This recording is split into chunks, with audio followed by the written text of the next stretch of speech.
ആലപ്പുഴയിൽ കുഴിമന്തിക്കട ആക്രമിച്ച് തകർത്ത പോലീസുകാരനെതിരെ വധശ്രമത്തിന് കേസ്. ചങ്ങനാശ്ശേരി ട്രാഫിക് പോലീസ് സ്റ്റേഷനിലെ പോലീസുകാരൻ ജോസഫാണ് കട ആക്രമിച്ചത്. ആലപ്പുഴ വലിയ ചുടുകാട് ജംഗ്ഷനിൽ പ്രവർത്തിക്കുന്ന അഹലാൻ കുഴിമന്തിക്കടയ്ക്ക് നേരെയാണ് ആക്രമണം നടന്നത്.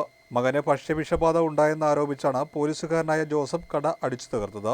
കടയിലേക്ക് ബൈക്ക് ഓടിച്ചു കയറ്റി ആദ്യം മുൻവശത്തെ ചില്ലുവാതുകൾ തകർത്തു. പിന്നീട് കയ്യിലിരുന്ന വെട്ടുകത്തി ഉപയോഗിച്ച് മറ്റ് ഗ്ലാസ് പാനലുകളും അടിച്ചു തകർത്തു. ജോസഫ് മദ്യലഹരിയിൽ ആയിരുന്നുവെന്നാണ് ദൃക്സാക്ഷികൾ പോലീസിനെ അറിയിച്ചത്. അക്രമം നടത്തിയ ജോസഫിനെതിരെ ആലപ്പുഴ സൗത്ത് പോലീസ് വധശ്രമത്തിന് കേസെടുത്തു.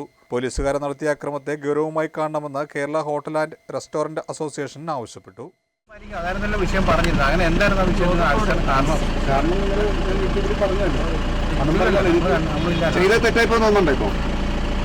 ചേട്ടന്റെ മകനിയുടെ അവസ്ഥ തന്നെ ചേട്ടൻ തെറ്റായ്പ ചെയ്യുന്നുണ്ടോ? ചേട്ടന്റെ മകനിയുടെ അവസ്ഥ തന്നെ ചേട്ടൻ ഇങ്ങനെ മോട്ടിവേഷൻ അടിക്കും. കുഞ്ഞുങ്ങൾക്ക് വേണ്ടിയല്ല നമ്മൾ ജീവിക്കുന്നത്.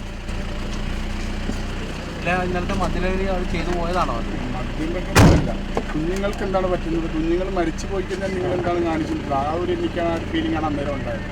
കുഞ്ഞുമായിട്ട് അനുഭവിച്ചത് അറിയാമല്ലോ നിങ്ങൾ. ഡോക്ടറിൻ്റെ കാണിക്കാൻ പോയത് ആംബുലൻസ് വിളിച്ചാൽ ഞാൻ ഇവിടുന്ന് പോയത് നിങ്ങൾക്കറിയാമല്ലോ. ഇതൊക്കെ കൊണ്ടുനടക്കുന്ന പോലീസുകാരനാണ്. ഞാനൊരു അച്ഛനാണ്, ആദ്യം അച്ഛനായിട്ടാണ് പോലീസായത്. അല്ല, ഇതിനെ നിയമപരമായി ചെയ്യാമല്ലോ. അതിന് പകരം ചെയ്യാനായിട്ട് ആ ഒരു സാഹചര്യം പറ്റില്ല. അതെന്റെ തെറ്റാണ്. പെട്ടെന്ന് ഞാൻ പറയുന്നില്ല. നിങ്ങളൊരു തന്തയായിട്ട് നിങ്ങളുടെ വീട്ടിൽ മക്കൾക്കൊരു ഈ സാധനം വന്നു കഴിയുമ്പോൾ നിങ്ങൾ സ്വന്തമായിട്ട് ചിന്തിച്ചു നോക്കും എന്താണ് വേണ്ടെന്നുള്ളത്.